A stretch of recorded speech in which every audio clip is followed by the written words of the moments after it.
Good evening and welcome to Steve Wraith's True Crime Podcast. As always, I have a guest on who has either been influential, controversial, has been at the top end of crime or the top end of fighting. Tonight, I'm pleased to welcome Decca Heggie on, who has certainly made the headlines over the last couple of days. Gone viral, it has to be said, with this.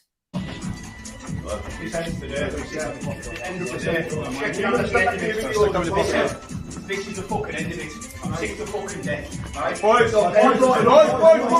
No more. I'm fucking sick. This is the end. This is the fucking end. We lose a draw, tower.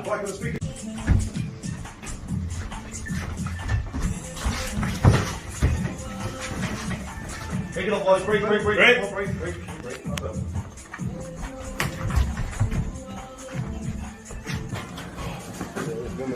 Need divvies round here, mush. Oh no. Eh?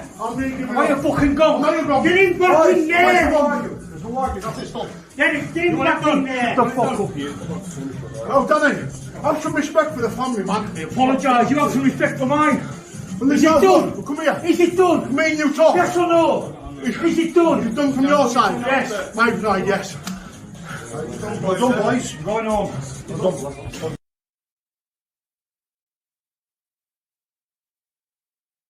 Well done, boys. Going home. Gotta say, that was some fight, Decca, and I am not a fighting man, but to actually watch that was fascinating. How are you feeling today? You want to know something, Steve? When I went into that, I had no idea of the aftermath, what it'd be. I didn't realise it'd go viral. It's had nearly 1 million views on my Facebook page. It's had nearly 100,000 on YouTube. I didn't expect it. And you know what? Ever since it's been over, my fucking head hasn't had a chance to rest. I'm all over the place. I feel like I'm in the twilight zone still. 28 stitches in your head, Decca. Peace has been made, which is great, and fair play to Dougie Joyce and to Paul Venice as well for standing and in for fair play. I'm just hope that is an end to it for you. I know before we start looking back on your life and then talking about a few of the recent events, not only in the ring but also online and on YouTube. You wanted to say something. Yeah, I just want to make a public apology to the Sayers family, Stephen and his brothers, because you know me, and you know Steve, I've always been very upfront and straightforward. When I took on the Paddy Conroy stuff at the start, it was kind of like my podcast wasn't doing as well then. It was a big story. I thought I'll do that to give the podcast a bit of a push, get a bit of a criminal figure on the show, and my mistake, I kind of got involved emotionally.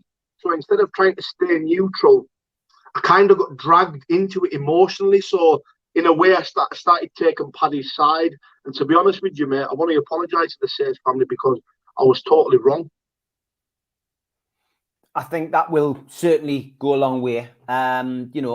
Look, I hate to say it, I told you so. We talked offline about it. We've talked a couple of times about this situation. I'll use this opportunity really to say what I've got to say on recent events, because obviously over the last 3 months, we've been very conspicuous by our absence. And when I say we, I mean me and the people, basically the Sayers, Stephen Sayers in particular, who I wrote the book about. I've got a few things to say about the stuff that's been levelled at me once again and the stuff that's been levelled at Stephen. In my research for the book, Tried and Tested, which is behind us, I spoke a lot to criminals the length and breadth of the UK. Two of them actually wrote forwards for the book. Paul Ferris, the wee man, as you will know him of, just done another interview with James English, and Freddie Foreman, both wrote forwards for Stephen's book. The only person or people, I guess, who I've ever met who've got the same level of respect for Conroy or Michael Bullock and Bernard O'Mahony. I didn't know about Stephen Cook, of course, but, he came to the forefront over the last few months. O'Mahony, though, saw through him and he walked away. Bull has to stand by him because of the incident that took place with his brother. And may he rest in peace.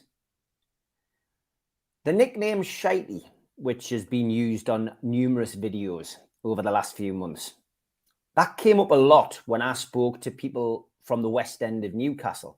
But it turns out that that nickname has never been associated with Stephen Sayers, but it's always been associated with a young Conroy. It's a rather unfortunate nickname in these parts. I don't think I need to explain to those of you who are around the world and in different parts of the UK what shitey actually means. But apparently, a young Conroy was trying to impress and work his way up the criminal ladder. He was asked to go on a job with two guys who are no longer with us, Dickie Ford and Chris Riley. Now, in his attempts to impress these people, it seems that he had a little bit of nerves, shall we say. And on more than one occasion on this particular job that they went on, he wheel spun the car too early after panicking in an attempt to get away, and didn't give the two lads that I mentioned, Dickie Ford and Chris Riley, time to get in. They were hanging out of the car and ended up getting injured thanks to his stupidity. From that moment on, his nickname was always Shitey, because he shit himself on the job. Apologies to anyone who doesn't like that kind of language. But that was what happened, and that's where the nickname came from. So again, what we're seeing is classic Conroy, deflecting a story about him onto other people. In recent videos, he's often talked about Paul Massey. And in recent months, he's talked very fondly of their friendship. Yes, they were pals.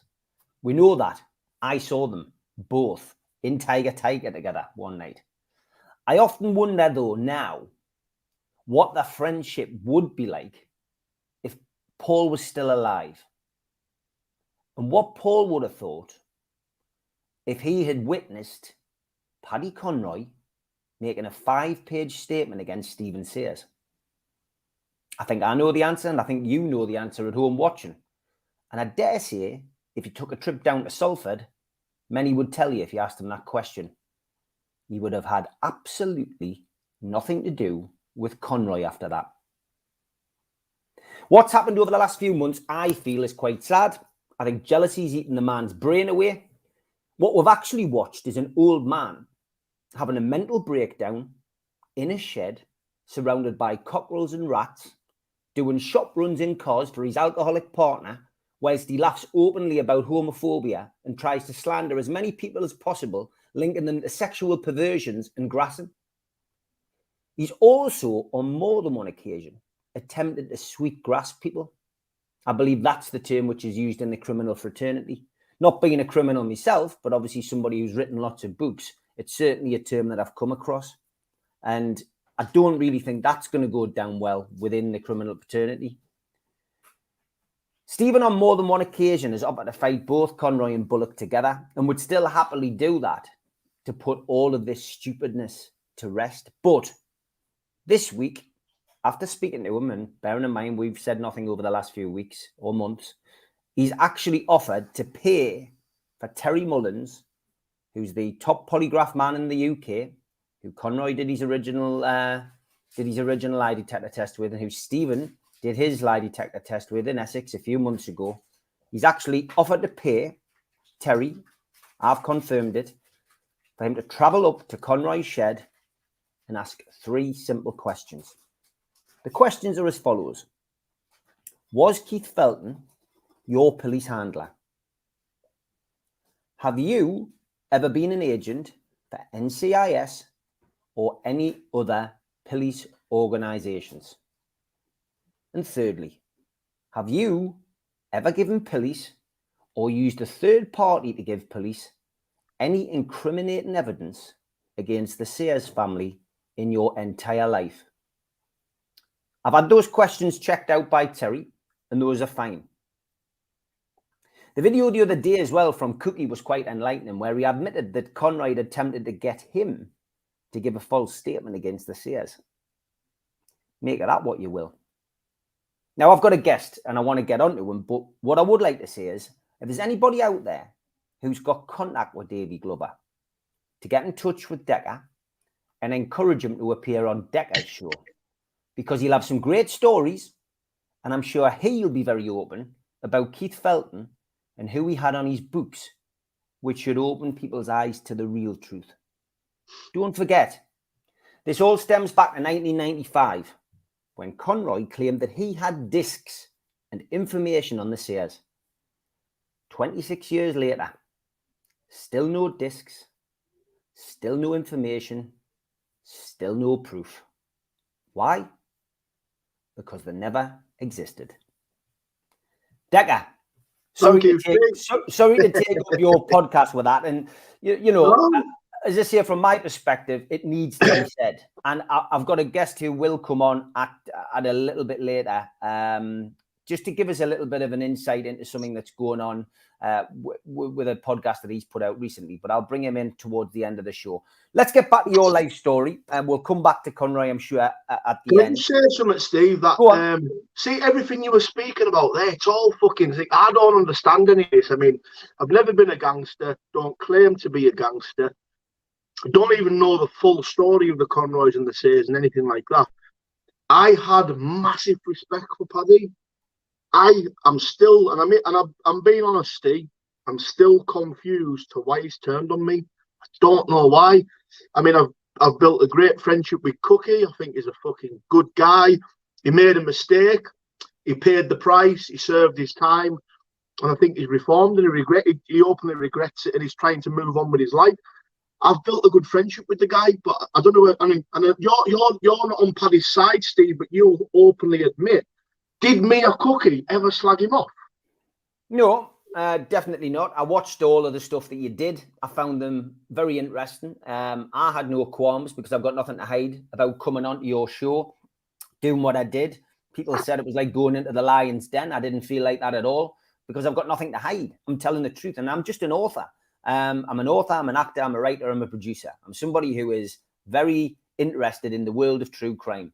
And I've said on more than one occasion, and I've said it to Stephen, and I've said it to other people related to the Sayers family, that when I met Paddy Conroy, I actually quite liked the guy. I actually got on with him. So I can understand why you, as a podcaster who's trying to make your way in this world, would get yourself into that kind of relationship and feel that, well, actually, the guy's not got a platform.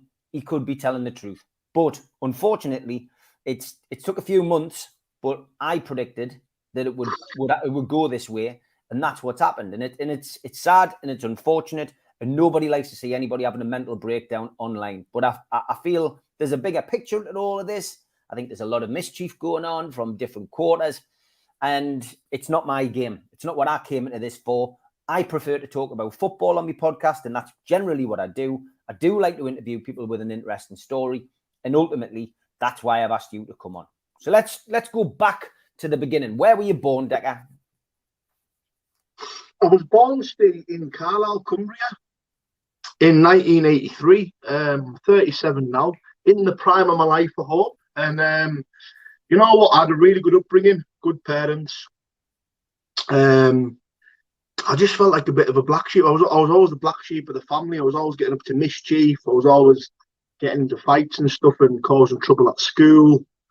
But I don't know whether you've seen the previous podcast I've done, but a lot of my behaviour came from it. It was like the sadness of loneliness as a young kid. Like I say, I had a great upbringing, but when you're a young lad, you don't understand mental health. You don't understand it at all. So you're fighting these invisible battles in your head that you don't understand.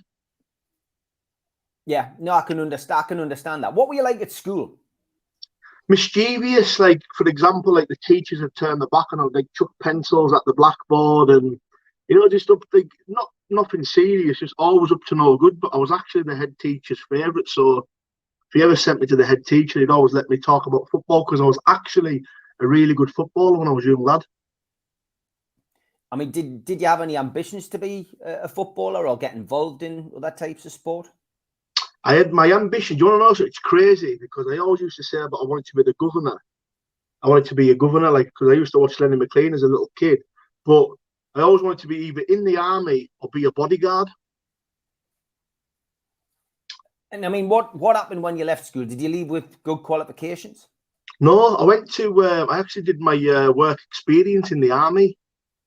And you know what? That's when I found out I was absolutely shit scared of heights. We'd do the abseiling down the buildings like fucking shit it, man. Anything to do with deep water or heights, No it's a good. phobia, Steve. Yeah, no good. So what happened after that? What did you go into after that? When I did, well, obviously when my football career came to an end, that was about 17, 18, a really bad hamstring injury. That's when I started to find weightlifting. I started to get into the gym. I started fighting about 17 uptown. And you know what it is? My first ever fight was with a doorman called Bob Garner. And at the time, he boxed for England, and he was a really, really tough fella. And I actually had a good scrap with him, but obviously he got the better of me because I'm only a fucking 16-year-old kid, you know what I mean? This was like a grown fella. I had a scrap with him and stuff, and then I started getting a little bit of a reputation after that. And then I remember one time I actually got knocked out. I was of another tough guy. I knocked about 4 lads out. I was like 16, 17 at the time, knocked about 4 lads out, and actually he was one of the lads, and he came and knocked me out, put me in hospital for the night, and it was actually a learning experience. And that couple of fights that I had with 2 really tough fellas at a young age actually boosted my ego a little bit and give me a bit of confidence that I could go out and fight people my own age and stuff. I mean, did you get an enjoyment out of fighting, Decca? Filled a void. It was, like I say, I have only started coming onto this, Steve, now in my life. Like, I'm 37 now. I'm starting to understand it more. And like, I think back to my actions. Why did I do this? Why did I do that? And I could never understand it. But then this like sense of loneliness in the mind, everything I was trying to do, like that's why I've got an addictive personality. So drugs, drink, women, anything like that. It's actually it's filling a void that's missing. But for me, I've created a void that maybe doesn't exist. Obviously, the unlicensed game is where we first met, and I've already seen a few people in the chat asking about Furby and that infamous fight. I think a lot of people. Obviously, you've had your issues with Gary. Gary's been a good pal of mine for years, and obviously I managed him. I mean, my background in boxing essentially comes from the unlicensed. I did 7 years as an unlicensed promoter. I worked with Spencer and Big Phil, and we did a lot of successful shows, about 38 unlicensed shows in the Northeast, in Newcastle and Gateshead. And then I moved on to do the professional game for 9 years, which I've just stepped away from. But the unlicensed game, my third show was at Gateshead Leisure Centre, and it was the biggest. That was a big show. That's the biggest show I'd ever done. I mean, and I really doubted, wasn't it? Yeah, I really doubted that I could do one show, never mind get to stage three, the third show. And suddenly we're at Gateshead Leisure Centre, top of the bill, Gary Furby versus Decca Heggie, 2,000 people there. Lasers, I think before lasers had even really been used at a boxing show, we had a laser display and everything. I remember seeing you. I've got to be honest, I remember seeing you coming into the ring, and I mean, it's been well shown. I've had it on my YouTube and whatever, but I just remember you coming in. I felt you looked focused, and I was concerned for Furby when I saw the size of you, because I thought, God, travelling man. Can I ask you the question, Steve? Where did my name come from? Because what I was told was remember Mickey German on the circuit? Yeah, he was a big lump. Yeah. He was a well-respected man on the unlicensed. He had about 100 fights. Yeah. And I got told he beat Furby. Did he beat Furby on points or something? And then I fought Mickey German, and I beat Mickey German on points, and that's how me and Gary got to fight. Yeah, I mean, it's a strange situation. We'd only had 3 shows, and I mean, the one thing about the European Boxing Federation was that it was always fair. It always tried to match up people fairly, and all that meaning, i.e., weight.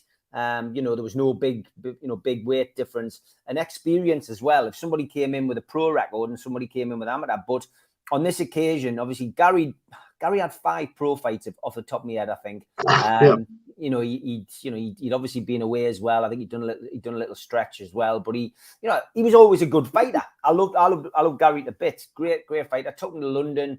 He boxed down there a couple of times. He beat Steve Wraith actually to win a belt down there. I mean, that was a tough fight for him as well, fighting somebody 6 or 7 stone heavier than him. But the unlicensed, it's entertainment. That's what it's all about. But that fight against you, I remember seeing you come to the ring and I was thinking, bloody hell, this is a tough one for Furby. I couldn't believe what happened. And I've heard your explanation now.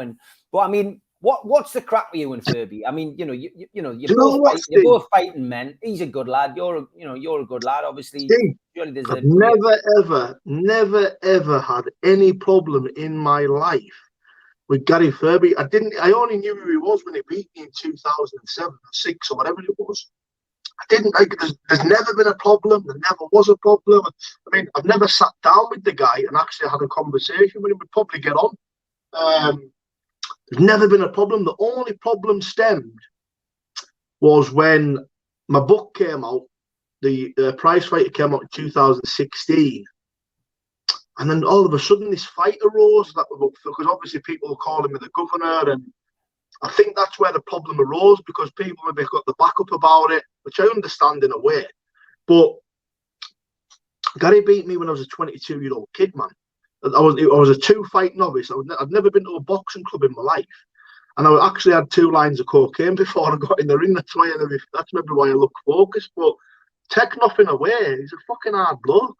But the problem stemmed when he started joining into my trolling campaign. That's when I got my backup about him. But before that, Steve, there was never a problem. When you say joining in the trolling, I mean, obviously we'll come to this at some point. But I mean, was he actually having a go at you online? Is that what you're saying, or was he added to the group like I was? Which no, he was making videos. He made a video with the guy that I just fought with. But listen, me and the guy Danny, we're sweet now. Everything's quashed with me and him. It was just like Furby was calling me a nonsense stuff, and I just got my back up with him. And you know what, Steve? People, I think what it is, I was a kid. I was from a box. I was always at fear. I was scared. I'm a different fucking animal now. But I don't class to be a hard one. Like, there's better men than me. I just fight from a pride and fucking fight if I need to fight. But it's just when things got personal like that, I took it and I took it and I took it, and I thought people took my quietness for weakness. They thought this Decca's a muggy here. And in the end, I just ended up saying, you know what, Furby, let's fucking get it on. Let's fight, because I'm not going to sit and take this anymore. Because to me, Steve, when you're badgering someone online and the person isn't responding back, it's a little bit like bullying online. I mean, let's talk about it, because it's a big bone of contention for you. You know, I've seen the videos. I've seen your highs. I've seen your lows. I know you struggle with your mental health at times. I know you struggle with bipolar. People are attacking you. They're saying, they're using the word nonsense. It's commonly used. I get this all the time on Twitter. In the football fraternity, it's somebody doesn't like you get called a bald nonce, or if they're not happy with what you're doing, it happens. With you, obviously, you were convicted. You were convicted of that nightclub incident, but that was. I've never had a sexual conviction in my life. So what was the incident? Apologising. What was that incident? I slapped a bird's ass in a nightclub and got a £200 fine. And that was recorded in the papers, yeah? Yeah, but the headline was Bouncer Fondle's woman. Right, okay. So you didn't get a conviction, you got a fine though. £200 fine. Okay, so that, unfortunately for you, because it's public knowledge, is what people, I guess, are hanging things on. They're looking at that and saying, that's it. What else have you been accused of then? Yeah, I know I've seen. Nonsense. I mean, the thing is, Steve, it's stemmed, and see, I've got to be careful what I say, because of course, be careful. No names either. I know you're going to be doing an expose on the All or Nothing. The expose that's coming out. Certain people have been taken out of it now, because, as I say, beefs are quashed. There's no drama. We're sweet. But what's happened is this campaign started in 2019 through dirty voice messages to another consenting adult. And me and her were engaging. Unbeknownst to me, it was fucking posted online the next day. So these dirty voice messages that I was set up with were posted on Facebook, and then the humble dryer began. And then what happened was, cock videos with me with my dick out were surfacing from 2 years previous online. So the trolls then concocted a story of the dirty voice messages and the dick videos, saying that Decca Heggie sends his cock to young kids. So that's how this campaign started, and then it just went on and on. And then as it was going along, as you've seen, Steve, People were added to groups and recruited. Some people ignored it. Some people joined in. Okay, you've got you've got this specific group of people then who are targeting you for a particular reason. Why do you think that reason is? I haven't got a fucking clue. The two main culprits, I don't even know them. I know the names now, but I didn't. You got to remember, Steve, when this went on for 2 years and still ongoing till the expose comes out, these two main individuals behind it right from day one, I don't know them from Adam. I didn't know them. The names only surfaced about 4 months ago. Okay. I mean, obviously, I've seen a lot of this go backwards and forwards. It's not my, interest. It's got nothing to do with me. And I've said this on numerous occasions to people who've tried to contact me in the past. Some people I've just ignored, other people I've spoken to. That I had contact with, certain people. And again, I'll not mention names. I saw quite a bit of stuff going backwards and forwards about a disclosure. Is it right? Your brother had something, Decca? Did he have the disclosure at home or something like that? Yeah, he has, mate. Yeah. Right. Okay. What's that? Because again, I think I told you off air. I don't really understand what Sarah's law is. My brother done yeah. What happened was, Steve, it first started when I was working for Sky TV when I was working on Bulletproof series. Great series, that, by the way. I loved it. The trolls contacted Sky TV. The Mr. Scotland, who I'm going to be exposing, contacted Sky TV and said, "You've got a fucking paedophile working for you." So, as you do in a job, they've done a background check, they've done a DBS check on me. DBS check come back clean. So me wanting to prove myself and justify myself to people, I started posting it online, because I'm thinking, yeah, there's a lot of shit getting said about me here, but I'm not actually doing anything to prove myself. And in a way, Steve, I shouldn't have to prove myself, but I think it was more for my own peace of mind. Okay. So I posted the background check from Sky TV up, and they started saying it was fake and coming out trying to doctor it and fucking edit it and like all the watermarks from it and stuff. And then that continued, but that didn't stop them. That actually escalated them to continue. And then this fucking Sarah's law site only just recently sprung about 4 months ago. So what happened was my brother actually done one because his family, his close family member or the partner that you're with, you can only do it. My brother done it and it came back clean. Now these individuals, the trolls, are spreading so much false bullshit, just like Paddy Conroy now getting involved in it all. I mean, I find this fucking absolute crackers that Paddy Conroy is now joining in with my trolls, the same people that contacted Paddy and asked Paddy, can you get your wife to make an allegation against Decca? It's unfucking writing, man, on a message. Okay.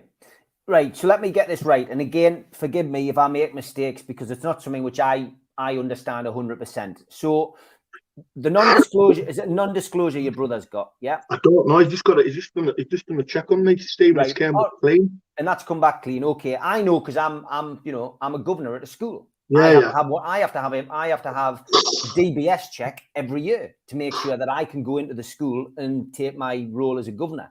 So, is Sarah's law different then? Is the Sarah's law, is that something where the Claire's law, because John, your ex-business partner, obviously you don't want to bring him too much into this because he actually mentioned Sarah's law to me in the past, and again I don't really understand it. But is that a verbal thing? I don't know. I think do you want to know something? The one that my brother got is the one where the police phone you and they say that if it's serious, you'll actually be brought into the police station. Okay. But do you want to know something, Steve? And I've got to say this. Yeah.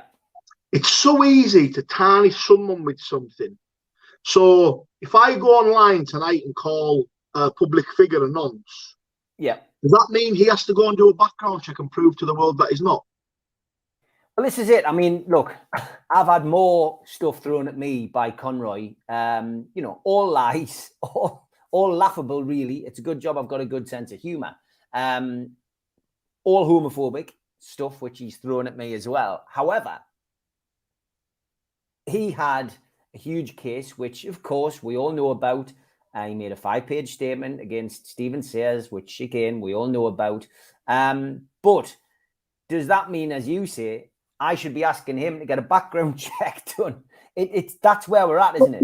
So you get a background check done. I get everyone gets a background check done before they go and speak to people now. Is that what happens? I guess that's what you're saying.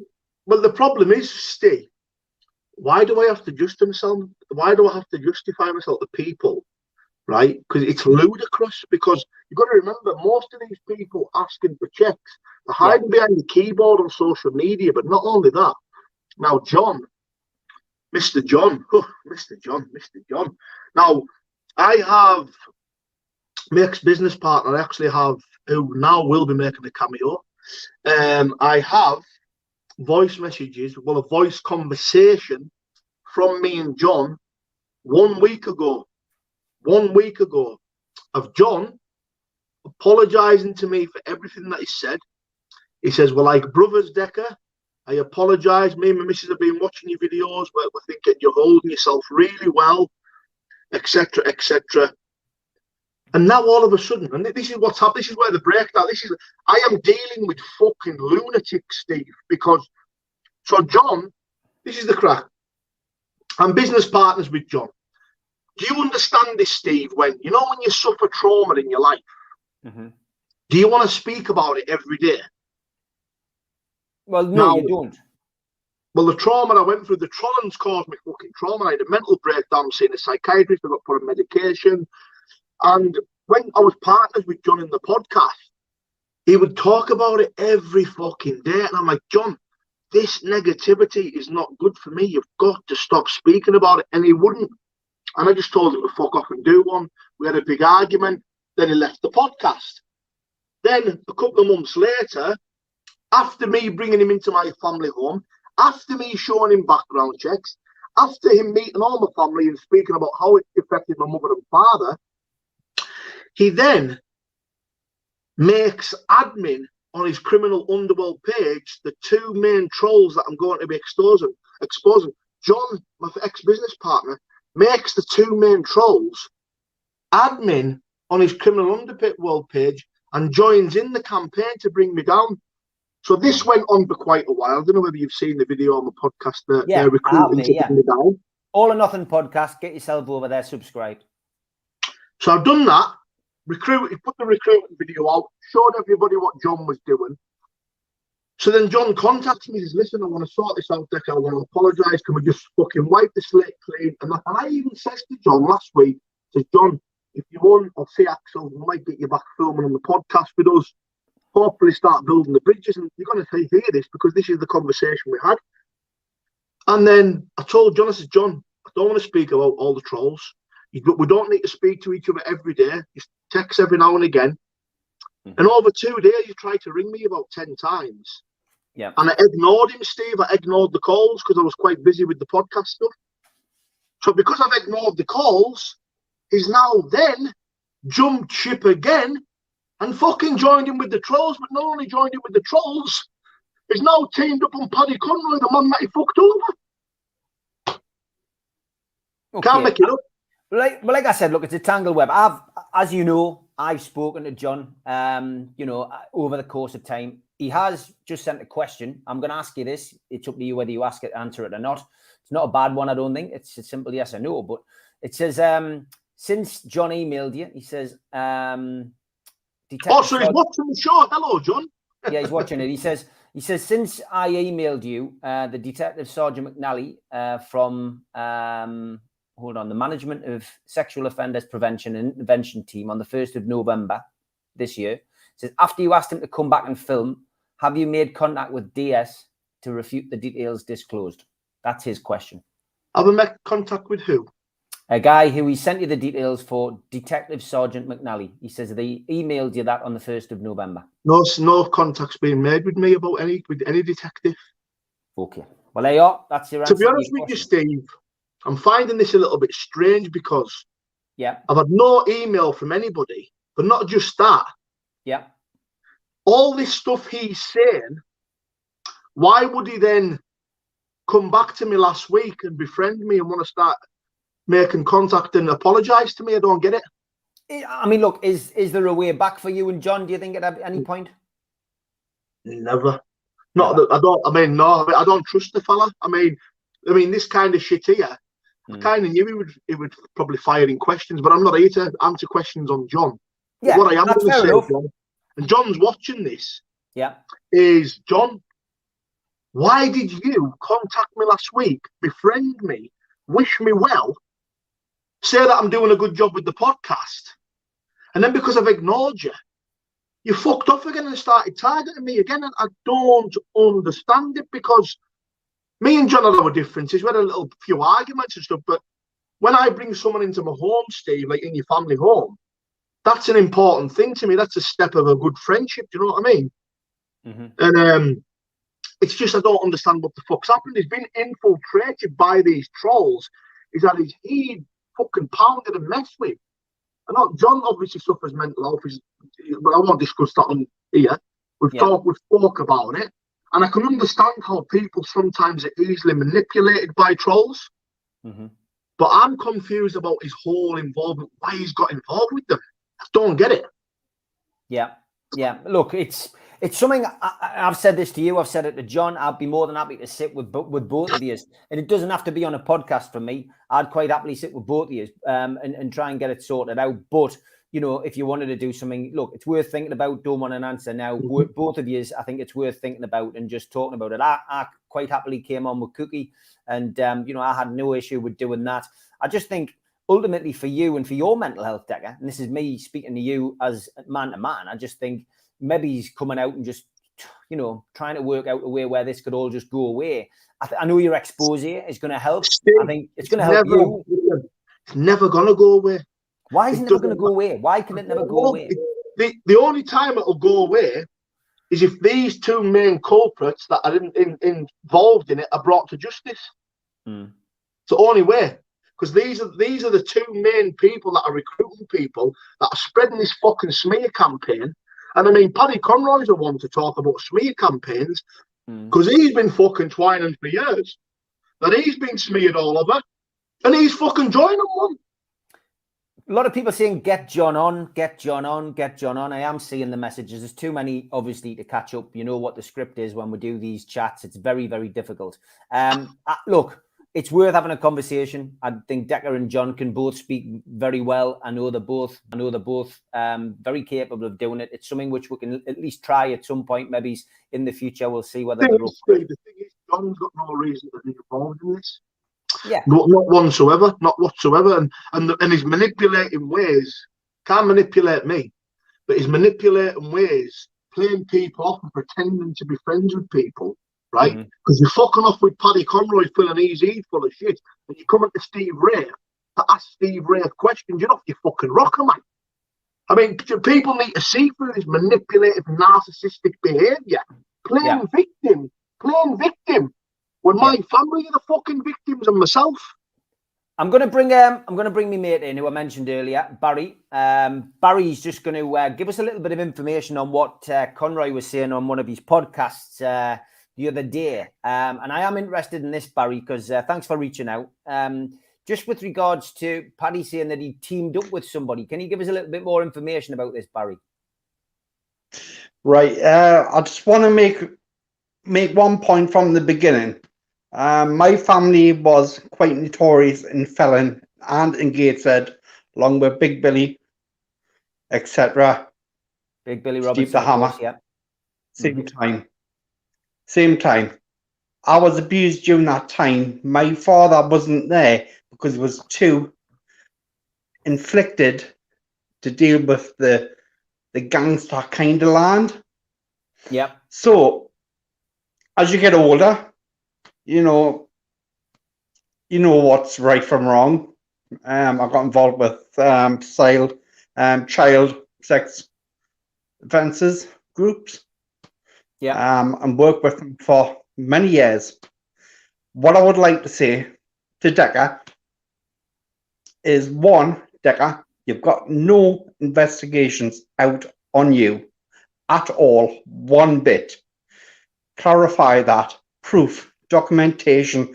I've sent text to Steve from these Barry, groups can I say to something, confirm bud? that one of these groups are Child Protection UK, which is the biggest group of them all. Can I ask you something, Barry? Go ahead. I'm sure Decca. I've seen you on my YouTube channel. Have you commented a few times on some of the stuff? Yeah, I have. Yeah. I remember your name now, bud. Yeah, well, Bob Barry's rang up to give you a bit of support, really, and he's basically saying that there's nothing against you at this moment in time as far as he's concerned. I'm just also wanted to say, Barry, something about Paddy, which is what I want you to say as well. Just he's saying that he's joined this group. Can you just reiterate what you told me earlier? Right. Paddy has said that he's become part of Child UK Protection UK unit. I can clarify that documentation to say Paddy has no acknowledgement or no part in any group associated to Child Protection UK, nor will Paddy have any involvement towards any Child Protection unit on Facebook. If there is any Child Protection unit on Facebook who is allowing Paddy on there, then it's a false site. So I can clarify that now there for you. See all this, Barry, now. It's the first I've heard of it all, because what I do, Barry, because I'm not busy, I've obviously had the fight at the weekend, and because I've been doing my podcasting, a lot of this information I don't even know, because I don't even pay much attention to it. Do you know what I mean? I knew Paddy as a kid from where he used to visit the old Cup and Coins in Felon in Gateshead. You know, I knew it, and you just knew he was wrong at the time, and you just never trust what he says. And that's information from my own family, personally. All I can say to you is just right above what is that these accusations are being said towards you. You know, you can physically go out there and that these allegations are incorrect.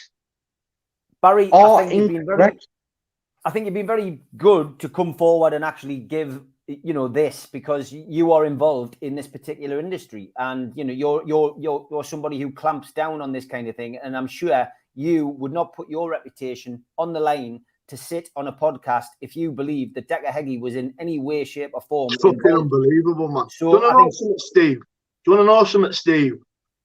It's fucking degrading. It's embarrassing. For the fucking 2 years of the bullshit that I've put up with, Steve, do you want to know something, mate? A lot of people would have committed suicide, but because I'm a strong man and I've got nothing to hide, and I'm right and I'm true and I'm real, I'm still here fighting, because a lot of weak people, mate, especially mental health, and I don't use the mental health as an excuse, but a lot of people suffering mental health would have fucking killed themselves, man. Yeah, Darren Tannock says it's like a giant game of Cluedo. Darren, you're not wrong. Can I just say, mental health, right? Personally, the child abuse I received as a child, because my father was too involved in trying to be a gangster with Billy Robinson and Steve the Hammer and stuff, etc. And Gateshead, and I was left behind. I was personally left behind, and I spent over 3 years in the Tramwell unit in Gateshead. 3 years, because I was mentally broken down. Mentally broken down, and I don't want to see people being branded a beast when they're not. There's calling somebody a nonce. I just want to thank you. But when they're not a fucking nonce. I mean, I want to thank you, buddy. I want to thank you for coming on. A lot of people in the UK can say people who've been abused become an abuser, but a lot of the people who have been abused never ever fucking do become abused and do the right thing, which is what I've been doing. I mean, I've been tracking my fella down for the last 4 years to serve my own personal judgment on him. And that's that's my main goal in life. So I hate the people who have been accused who haven't even had anything to do with any kind of abuse to anybody in the world. It's so wrong. It's wrong. Yeah, I'm it I'm is. finding, Steve, I'm finding that the bigger the podcast's becoming, the more attention it's attracting in the wrong way. Mm-hmm. Yeah, And well, I this is think what the whole happens. thing. I think the whole thing with Paddy is he's so jealous. He's not getting the attention, so he's just trying to put the attention onto other people, and trying to abuse them in the same way as that he abuses his best friends that he's got. Like Bull. Bull's just a puppet on a string. Mm-hmm. Yeah, but we same. know why. We know why. Same way that Sadly, he used you, Decca. He's You what, used you Baz? in the same way. okay, Barry. Listen, thank you very much Right, for thank coming you, on. buddy. Thank Much you, bud. appreciated. Just to point that out, everybody. Barry approached me after seeing the advert for the podcast. He inboxed me on Facebook. He asked me to come on. That's not a setup. That was 3:00 this afternoon when I was on my way I back didn't know home. about that, like, Steve. I never knew No, about well, of that. course you didn't. Well, to be honest, I knew a rough idea what he was going to say, but ultimately, that really is coming from somebody who spends his life chasing paedophiles and looks after child protection. And ultimately, if he's saying that he's a member of 4 different organizations and groups in a professional manner, then he's saying that you've got nothing outstanding against you. So ultimately, although that's not the DBS check that everybody wants, and that's not the enhanced check that everybody seems to want, that's at least somebody who works in that industry professionally who has said that there is nothing outstanding. So look, that's not me. Steve? Do you want to know something, right? See, with all these checks and stuff, when does it end? Because, I mean, I've seen some of the people in the comments say, show this, and it'll end it. No, it won't. See, a troll is infatuated with somebody. A troll will continue their campaign no matter what until the victim of the troll has committed suicide or done something to themselves. This has been going on far too long. This guy's come on tonight and confirmed things. Doesn't mean it's going to stop. No, of course not. Well, it's not. In the chat, I can see people saying this is not going to change. It's not going to stop, and you need to do this and you need to do that. And I know this. And look, Tony Burke's. Look, I don't know who you are. That's Anthony Burke at Super. Listen. I've seen your messages, mate, and I will put one on the screen. It ends when you get John on, Steve. Look, I'm sure that's something that could be done at some point. I'm sure Decca will look at it and have a chat with John. Look, they've both got each other's numbers. Look, ultimately, it's going to go around in circles. I got Decca on tonight. I wanted to get a little bit about him because my audience doesn't really know Decca. Mine's a Newcastle United podcast. Really, I do a lot of true crime stuff. And I think my viewers will have found this fascinating. I think the fact that everyone's been quite respectful in the chat tonight has been good. I think the one thing that we all agree on, Decca covered it at the start of the program, that, he was wrong about Paddy. And I think really for me, and I've said this to the troll hunters, I've said this to John, I've said it to Decca, because Decca's fully aware that I speak to these people. I've said it to everybody. My main concern really in this whole conundrum of YouTube, which has gone on for the last God knows how long, it feels as if it's gone on for years. From my perspective, is why is Paddy Conroy sitting in a shed having a go at me, an author, a writer, and a producer? Why? Because I'm connected to the Seers. And I'm connected to the Seers because I've done the book, plural, and I'm now doing a film.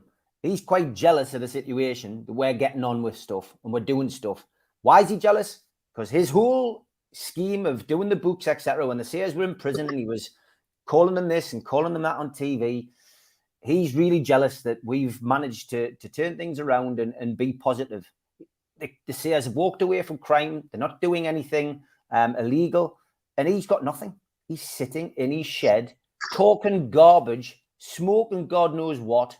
And when he didn't get a bite off us, we said nothing for a few months. After coming out with a response to each thing that he said, we sat for 3 months and said nothing. And what has he done?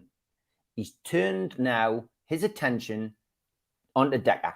Because the fucking official All or Nothing podcast is bringing attention. It's gone viral. It's getting news. 18,000 subscribers and counting. And ultimately, he got Cookie in who we thought was going to be, I mean, remember he was admin for months on end, and then suddenly he's having a go at him now, and now he's noncing him off live on the internet. Steve, you've got to remember this, Steve, and you're actually a man that doesn't need to agree with me here, but me a cookie, my intentions never fucked Paddy over. You're a podcast fucking host, Steve, right? You've got your own show.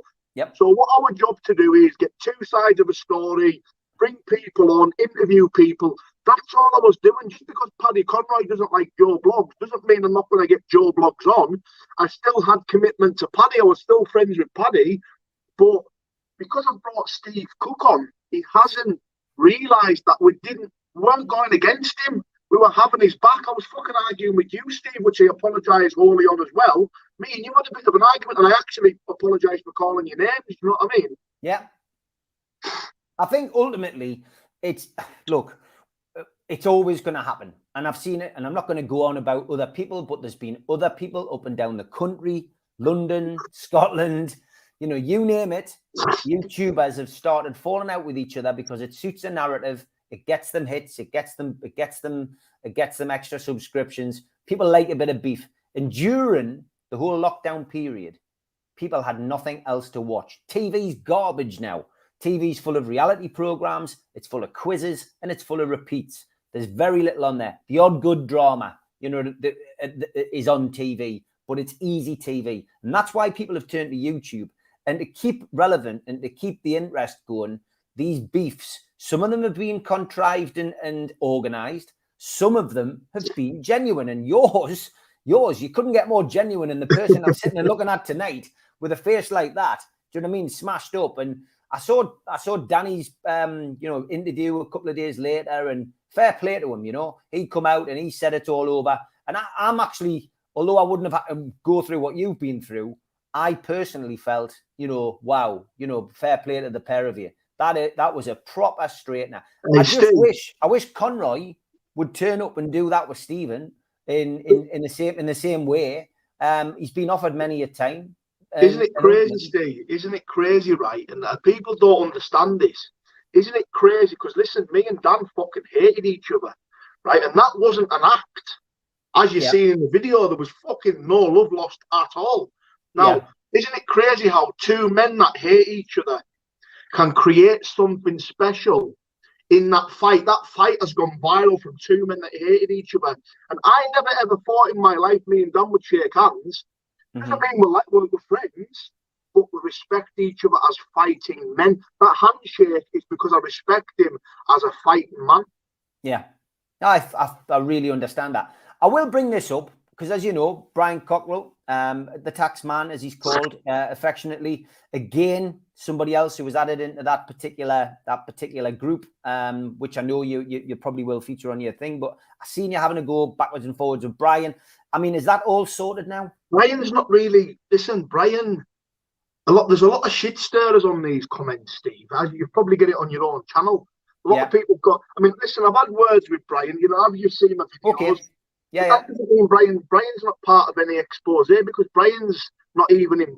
All Brian did, and I will say this, Steve, the mistake Brian's made, and hey, Brian could be innocent on this because Brian might not know the man that is making a video for and befriending on Facebook, Anthony Burkett. Brian might not know that man is actually one of my main trolls. But Brian's befriending this guy, having conversation, having a bit of banter with him. But hey, Brian could be innocent. Brian might not even know this guy's a fucking troll. Yeah. I mean, Brian, I did the book with him, obviously was, big success. And look, he's not well. He's struggling. He's had some bad luck with surgeries, and, him and Emma just trying to make ends meet now and get himself back to full fitness. Brian, I do wish Brian well. I wish Brian well as well, mate. I hope him and Emma are doing okay and on the mend, and they can have a bit better 2022. Okay, we've got about 5 minutes left. Can we get a question in, Steve? Yeah. Why did you never approach me to play Viv Graham? Because I'm 18.5 stone. I'm not going to say it too much. We've got the official script reading in December, right? The start of December. That film is going to happen, believe you me. The first draft of the script was I did send it to a good friend of mine, Ian Lafreniere, who did Auf Wiedersehen Pet, The Likely Lads. And I've got to be honest, when I sent it to him, he said he printed it off in Los Angeles, and we did a Zoom call, and he says, "You've killed an entire forest with this bloody script." But I'd never written a script before. I wrote it over lockdown. I had to write a second draft. I've now written a third draft, and a fourth draft will be finished, and by the director. The good news is we've got a director. We've now got a distribution company who signed the film. So now we just know that the film needs the finance. The finance can only be done once the script's locked off. So we've got to read through in the next couple of weeks with some of the actors who will be cast. Furby's playing Viv, isn't he? There's no Viv Graham or Lee Duffy in it. There are people who are going to be. That is an exclusive for everybody watching. There is no Viv Graham and Lee Duffy in it now. No? It's changed. And when people see the film, they'll understand why. We've come up with a different idea and a different plan. This book is going to be based on something. It's going to be a lot different than what people think. I know people will enjoy it. I'm hoping that the first one's a big success because ultimately I'm hoping that we can then make a second one. So it's going to be interesting. I think people are going to enjoy it. There's still going to be a chance for people to get in it, including you, Decca, so don't worry. But ultimately, from my perspective, it's something which we really wanted to do, and we're so close to getting it done now. So ultimately, I think we'll have a success on my hands. The benchmark's high. One of my favorite films is Get Carter. If it's talked about as much as Get Carter is in that genre, I'll be over the moon. But you'll have to wait and see. But yeah, there's been a few changes since the initial concept. So don't worry, there will be still a chance. And those people in the chat, if you fancy yourself as an extra, there's going to be a great opportunity for those people as well. 3 minutes left. Let's have some final words from you, Decca. What's lined up? Try and be positive here. What's lined up for the future? I hope to think that's going to be your last fight. That fight has actually gave me the buzz. Yeah. You know what, Steve, right? I'm not saying I am going to fight again, but it depends on the offer. It depends on the money, because, listen, that fight with Dan, we never got a fucking penny. Now, that fight has had over nearly 1 million views on my Facebook. Imagine a pound a view. I'd have been a millionaire overnight. Yeah. But it wasn't about the money. It was pride and family pride. It was family pride. But for me going forward, I want to concentrate on my podcast show. I want to bring good content. Being real, as you've seen, I've backed my words up. I've got in there. I've had a fight. And that's what it's about, just being real and just being genuine. And listen, you know yourself, Steve. Everyone loves a bit of controversy. Everyone loves a bit of back and forth. But will I fight again? Possibly. I definitely believe that I need to be fighting at 16.5 stone, not 18.5 stone. So I definitely need to lose a couple of stone. Get the head movement a bit better, because I was taking too many shots. Take nothing away, man. He's a fucking hard fella. Really hits hard as well. I mean, look, you can tell there's the proof. But the trolling, will it stop? No. But what I can do, Steve, is ignore it and do positive things and drown it out with doing good stuff. That's all you need to do, really. I think, you get focused.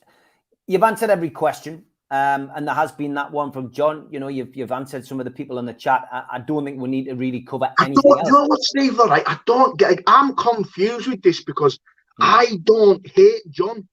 I have not had a fucking problem with him. Listen, he suffers mental health like me. Me and John we were so good friends at one stage. We used to open up to each other and tell each other things. I don't know how it's got to this. I don't. Yeah. Proud to be a Geordie says, would Ernie Buick ever do a podcast? I don't think so. I am working on a couple of good ones, though, coming up in the next few weeks. I've already recorded a couple. Jamie Boyle put us in touch with Richard Jones, the Ripperologist, which was fascinating. I've got to be honest. I've got a good one coming up with Nick Reynolds, who's the son of Bruce Reynolds, the train robber. All I'd like everybody to do, those people who are new converts and who've come over, is pause for a second while I say thank you to Spider VPN, who sponsored us for months on end. For all your internet security, Google Spider VPN. They are the boys to trust. Skipsandbins.com, telephone 0800 25 45 25 3. Email inquiries at skipsandbins.com, website www.skipsandbins.com. easy contract free and pay-as-you-go waste collection. L&G Family Funeral Directors 01913897245 and qtechshop.co.uk, the makers of pool tables and snooker tables in Wallsend, Newcastle. And John, our good mate from Jab Signature, jabsignature.co.uk. Got his new boxing range out. Get yourself onto there. Best luck to you, John. Newcastle Legends logo, bottom right-hand corner. Click on that. Subscribe. 7 shows a week. A lot of it's Newcastle United content, but I do one true crime thing a week. And I also put a lot of my videos on intermittently, which I did take all of them down when I refreshed the channel. I'm sticking them back up now, but they're unmonetized, so you can watch them for free. You can watch everything for free on this channel. So please subscribe. If you're the first time visitor and you've enjoyed tonight, please do that. Hit the thumb up to like the video. That does do us a world of good. Click share to share it to your other social media, Facebook, Twitter, etc. And drop into the comments box if you want to speak to like-minded supporters of the show. We're also available as a podcast on iTunes, Spotify, and other platforms. And if you are interested, I have got a book out called Every Boy's Dream. It's a book about a little bit about gangsters, a little bit about crime, a little bit about football, a little bit about acting, a little bit about writing. Quite a bit in there for everybody. So if you want to get yourself a decent Christmas present, don't bother getting that. No, I do get that. People are asking what this was. Well, it's spam. I don't think I need to say much else. If you watch Paddy Conroy's podcast, spam is his favorite food, I think, isn't it? Spam. He's had a lot of spam. Yeah, if you've got contact with Davy Glover, have you seen this man? Do you know where he is? If you have seen him, you can inbox me, inbox Decca. I think it would be great for Decca to get him on the podcast. Get him on Decca's podcast. He'll ask all the questions. You could even do one with Cookie. I think it would be a great idea. Yeah. And I think Decca Heggie would do a great job interviewing Davy Glover and ask him the questions about Keith Felton, because he'll tell you who Keith Felton had on his books, and he was a copper, and I'm sure he will. Don't forget as well, if you want this book, I think is that still going, Decca? Is it still available? Yeah, on Amazon or Waterstones, or it's online in loads of bookshops. Good stuff. And when's this out? I can't believe you've done it's out. It's out. It? There you are. So you're in Twist. I did a crazed podcast with Michael Caine last year. So that's great. You've done a film with him. I've done a podcast with him, which is great. Other films. My Name is Lenny, and The Corrupted as well. And I know you're in the other Lenny McLean film as well, but I haven't got that cover. But if you're looking for something to watch, Decca does appear in all them. Well worth watching over Christmas. Decca, the clock is beating us. Thank you, Steve. No worries, mate. And keep in touch. And good luck with everything you're doing. And if I don't speak to you before, have a good Christmas, mate. But thanks for coming on and returning. Thank you, bud. Take care. Bye-bye.